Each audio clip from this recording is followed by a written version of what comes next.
नीलकंठ की कथा। भगवान शिव ने समुद्र मंथन के समय विष पिया था। समुद्र मंथन की कथा केवल देवताओं और असुरों के संघर्ष की नहीं, बल्कि भगवान शिव की असीम करुणा और त्याग की अद्वितीय कथा भी है।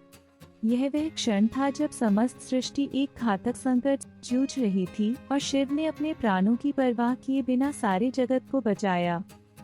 समुद्र मंथन और विष की उत्पत्ति।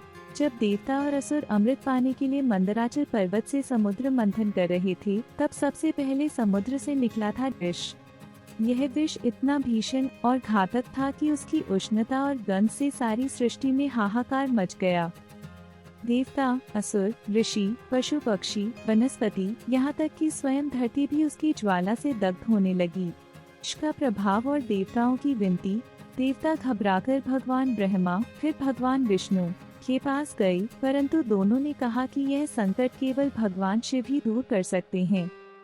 तब सभी देवता, ऋषि और ब्रह्मा विष्णु के साथ मिलकर कैलाश पर्वत पहुँचे और भगवान शिव से प्रार्थना की, हे देवों के देव त्रिपुरारी, केवल आप ही इस भयानक विष को सहन करने की शक्ति रखते हैं।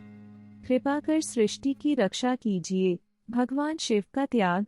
भगवान शिव ने सबकी बात सुनी और तुरंत सहायता को तैयार हो गए। उन्होंने कहा, यदि यह विष सारे जगत का नाश कर सकता है, तो मैं इसे स्वयं ग्रहण करूंगा, ताकि यह संसार बचा रहे। वे सीधे समुद्र के पास गए और पूर्ण विश्वास और धैर्य के साथ सारा हलाहल विष पी लिया। लेकिन उन्होंने उसे गले से नीचे नहीं उतारा, बल्कि अपने कंठ में ही रोक लिया, ताकि विष उनके शरीर में न फैले और वे संसार को बचा सकें। नीलकंठ क्यों कहलाए?